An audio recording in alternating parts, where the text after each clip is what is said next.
நீங்க உங்க பாவங்கள் ரத்தாம்பர சிவப்பா இருந்தாலும் அவற்றை வெண் பஞ்சை போல மாற்ற என் ஆண்டவரால முடியும். ஆனா உங்க வழிகள் அவருக்கு பிரியமா இருக்கணும். உங்க பாதைகள் அவருக்கு பிரியமா இருக்கணும். உங்க யோசனைகள் அவருக்கு பிரியமா இருக்கணும். உங்கள் நடத்தை அவருக்கு பிரியமா இருக்கணும்.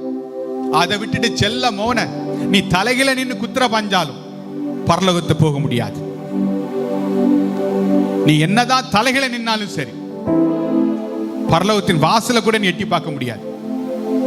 சங்கீதக்காரன எல்லா சூழ்நிலையிலும் ஆமா அவர் அப்படி இருந்தார் இப்படி இருந்தார் சொல்லும் போது எல்லாம் கேட்டுக்கிட்டோம்.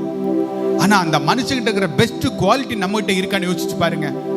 நீ பாவம் செஞ்சிட்டேன்னு சொன்ன உடனே தேவ சமூகத்தில் தன்னை சரணாகதியாக ஒப்பு கொடுத்தான், என்ன மன்னிங்கன்னு சொல்லி. இன்னைக்கு மன்னிப்பு கேட்கிற நாம மாற்றத்தை கேட்கிறோமா? நான் சொல்றது உங்களுக்கு புரியுதா மக்களே? உன் பக்கத்துல